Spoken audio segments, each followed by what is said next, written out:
So, hi everyone, it's your favorite black single mom here, the millennial introvert, and I wanted to read this article really quickly that's talking about this mom who decided she was not going to pay for childcare, and I'm totally here for it, but I just wanted to really point out the fact how different society is and how they view black women versus white women or women of other races when they are doing things. Um, to get out of paying for stuff. It's like for us, we would be stereotyped and labeled all kinds of negative things, but for this mom, it's probably totally acceptable. Like she felt no shame and complete pride in saying, "This is what I did because I didn't want to pay for childcare," and she's not going to be judged negatively. People are probably, in fact, going to high five her and give her pats on the back and say, "You go, girl," for being smart enough to get your child into school so you don't have to pay for childcare, which that's what I try to tell people when they talk about childcare. I'm like, you act like the baby's going to need childcare for the next 80 years. Like at some point they grow up and they go to school. Now that how that works with childcare after that is up to you. I mean, it depends on your job. You may have to pay before and after childcare, but it's significantly less than full-time childcare. And childcare literally goes down every year as the child is able to do more things for themselves. So once they're not newborns, anytime after that is going to be cheaper, okay? Because a newborn is literally like a little blob just sitting there. You have to do everything for it. But once the baby can feed himself. Now the baby is potty trained. Now the baby can talk and do this and do that. Walk around. You don't have to carry them everywhere. Like all that stuff factors in to the cost of childcare, and it decreases. Now, does it decrease enough to make a difference? Not quite, because inflation and everything else in America is way overpriced. So even with them, factoring in the fact that your child can do more for themselves and that the parents are bringing the milk and all the snacks and everything under the sun, it just doesn't matter. It's still going to be too expensive because that's what America does, is overinflate things astronomically for no damn reason. So, of course, then, the next thing would be, let me put my child in school, because school is free. Public school is free to some degree. It's really not, but, it's free. And then, of course, you can switch your job from there to match closer to your child's school hours. And of course, at some point, your child gets to an age where they can actually stay home by themselves. Imagine that. Then you don't even have to worry about whether, they need childcare or not, because they're not going to need it anymore, because now they're 8 years old, 9 years old, 10 years old. They can come home and watch cartoons, do their homework, whatever, until you get home from work.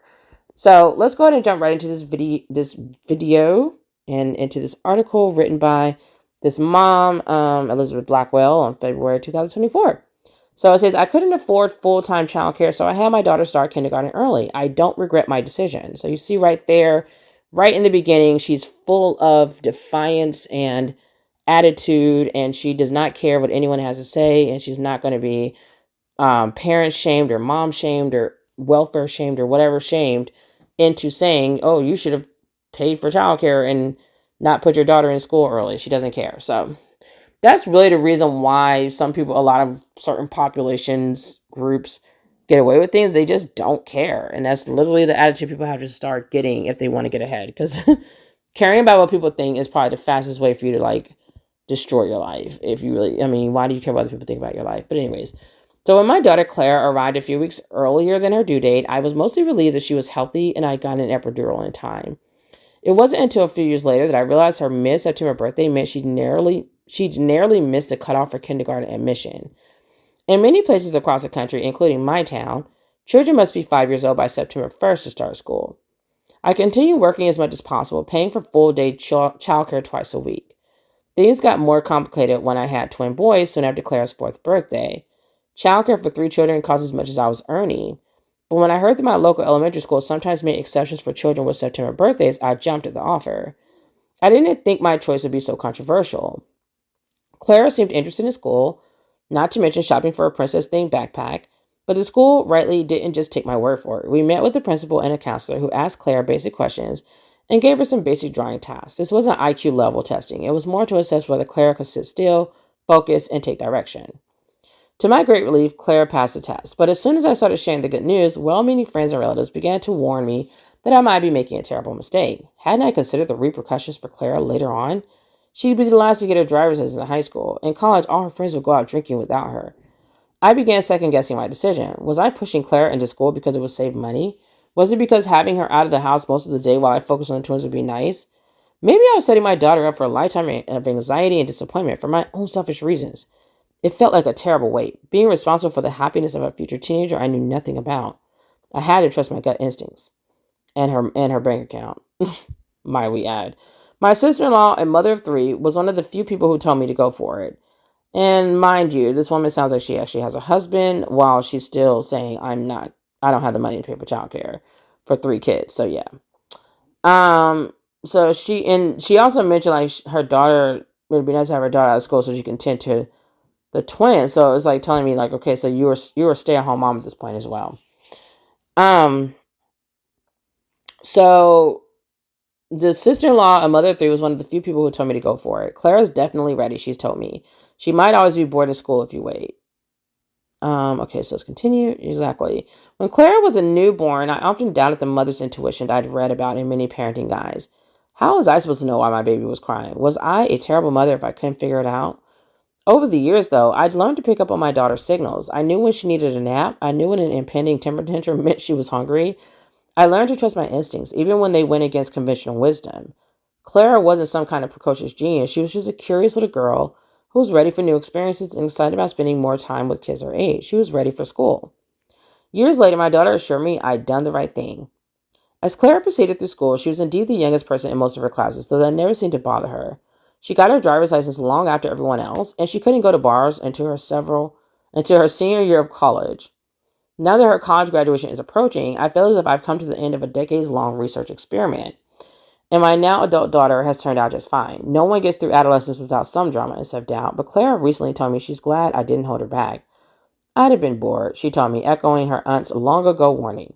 I now understand that parents know their kids best. I just hope more schools will consider early admission for children whose birthdays fall close to the deadline. In my family's case, it was a win-win all around.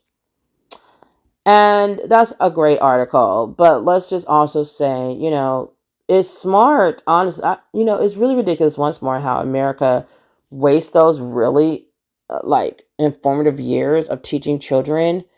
And I think it was funny that something stood out to me when she was saying she's trying to see if her daughter could sit still or whatever. But I'm like, you shouldn't, kids learn through play when they're that young. Like, they should get to play and learn. Like, I don't know why schools are struggling with this, but it's like they're so intent on programming kids to sit still in that cubicle for 8 hours like we do at our jobs that they just will not allow kids to be kids. Kids are still capable of learning everything you're trying to teach them with lots of movement. God forbid you have to move too much because, the teachers don't want to, I think it's really the teachers that don't want to have to move too much. Like dancing around, singing, doing all these fun things because that's what parents have to do to keep their kids engaged at home. But then the school is like, oh, I'm supposed to sit down for 8 hours. I'm 5 years old. And a lot of adults have said, I can't even sit still that long. I'm like, yeah, me either. But anywho, so, this is a great article. And I like how she actually brought in another issue with the birthdays. And, I know that Biden was trying to pass like this Americans Family Act bill or something like that. I forget what it was called, but some big bill for like families or something along those lines. Or Building America Back or something like that had to do with families. And he was including like a pre-K package. And I definitely think that should be like a standard across the board in America. You're just wasting such important years. A lot of people really underestimate children and don't realize just how much they can learn starting at a very young age. And it doesn't have to really even be like all day. You can really just teach them like structured learning for my kids when they were toddlers was like 15 minutes long a day. Everything else after that was like, oh, they're watching learning cartoons, they're playing with toys, they're just dancing to music, running around. Like they were just learning just from like everyday, all day stuff of like cooking with mommy, going grocery shopping, like all that stuff was like them learning from that and just immersing them in life in general and telling them about money and oh, mommy has to buy this with money to go shopping, and this is how much it costs, and this is how much I had to get the lady, and it's just like it was just like everyday things that I would be teaching them stuff, like everyday parts of life, like going to get gas, or going to the playground, or just driving my car and them looking out the window. It's just everything is new to them at that age, so like you really can't go wrong. Just talking to them and showing them things and telling them the names of things and reading to them and so on and so forth. So this article is great in that way that it's explaining, like, how raising children and putting them in school early is not a death sentence. Like, it's crazy people are freaking out about that. Like, I don't know if they just think like your child's not going to be smart enough to, keep up with the other kids. I'm not sure, but kids will definitely surprise you in how much they are always, kids are like really underestimated a lot. Um, and I'm actually surprised they were saying this about a little white girl. So I'm like, it's a girl. Girls tend to, someone said like school's actually designed for girls, the learning way the girls learn, because boys are not trying to sit still at all, let me tell you. But, I was surprised people were saying that for a white girl, because usually they'll be like, oh, she could just do anything. And it's like probably most designed for her, because who's teaching the classes? A white woman. So who knows a white girl better than a white woman? But neither here nor there. Children of any age are very ready to start school by at least 2 or 3 years old. They are definitely becoming more social and looking for, ways to interact with other children their age. And, it's just something that you shouldn't take from them. This is part of the social interaction, playing, all of that. And the sooner you can get them in this learning environment where you're doing nothing but kind of like teaching them in different ways. Because of course, like parents that stay home with them, one, we're not educated to teach our kids. So we don't, a lot of parents probably don't even have the confidence that they can teach their kid anything, let alone actually teaching their kids anything. And then you just, like, I know when I started, I didn't know what I was doing. I was freaking out. But I did it almost out of desperation, because my son was in an overpriced daycare and they weren't teaching him anything. And I was freaking out that he was going to fall behind. And so I just took off and just was doing the best I could to teach him letters and alphabets and numbers and colors and whatever. And kids are just so amazing to teach. They literally start learning from inside the stomach. And time they come out, it's like they just take off. They're looking around. They literally are little sponges. They just take in all this information. So I don't see how people were like, oh, she's too young or whatever, just because her birthday came a little bit late behind September 1st. Because I'm like, who came up with that number anyway with the September 1st birthday? But anyways, my point is they should definitely have pre-K. And then, like I was saying, this is just another way that parents can do things to avoid paying childcare costs. I know for me, I just stayed home when my kids were of a certain age. When they were little, I just stay home. It's just cheaper. I would have passive income coming from different sources, and it was just cheaper to, like, for my family to just stay home and stay home with the kids until they went to school and then go back to work. And that's what I did, and that's an option for parents. A lot of parents do that. I know my sister did it too, because she was the same way as this mom. She was married, but she was just like, my entire paycheck's going to go to childcare because of our 3 young kids. So what are we doing?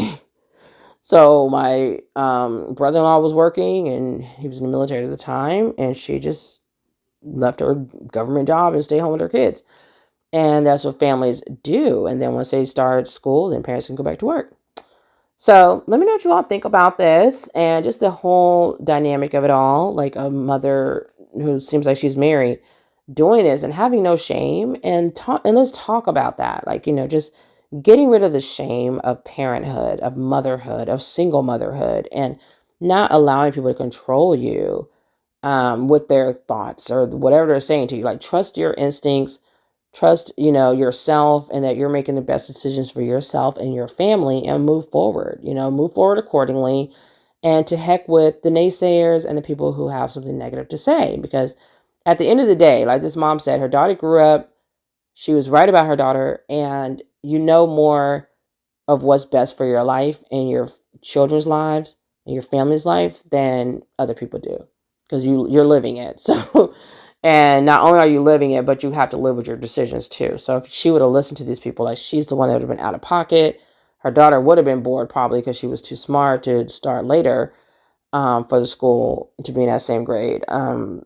And it just would have been like a lot of negative things that would have not have worked out well for her. And guess who has to deal with those negative consequences? It would be her and her husband, if she has a husband, and her kids, and not the people that are talking out the side of their neck. So yeah, I just feel like something I've learned over the years is just to be more selfish, just to be more self-centered about my decision making and what I want for my children, and becoming more confident in what I want, and not listening to everybody under the sun trying to tell me about my children and how I should be raising them, because I feel like no one knows your kids better than you, Mom. You know, this, we spend the most time around them. So you know best, even if you don't know everything. Like I can tell you, I don't know the entire school system. I don't know what they're doing and what they have going on, but I know my child. And as long as I'm looking at my child and making sure my child is happy, you cannot go wrong. You just have to keep, fighting for your child, advocating for your child, being that spokesperson for your child and the lawyer and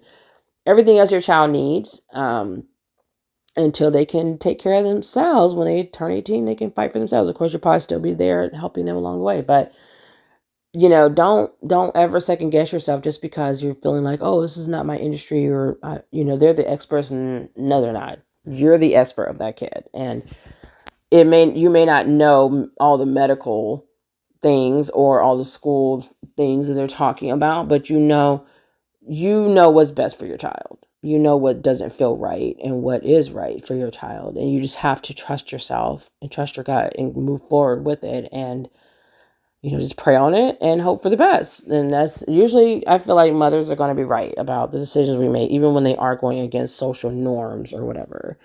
So make sure to like, share, subscribe. Let me know what you think about this article. And did you have something that you did to avoid paying those high childcare costs? Because I did the most to get her. I didn't pay childcare for like four out of five kids. I just was not doing it.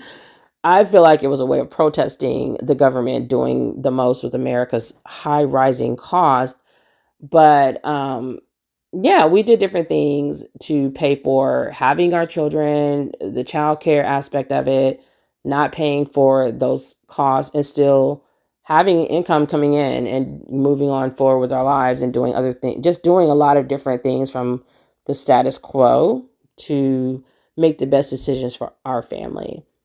So let you guys definitely share your stories, or you all, trying to get away from the you guys thing, but it's really hard. Anyway, let me know, you all, share your stories of what you all did, or your examples, or whatever advice you have, or just your comments, your opinions on what this mom is doing and what other families are doing when they say, I don't want to pay childcare, I'm going to do this instead. And make sure to like, share, and subscribe, and I will see you all in the next video. Bye.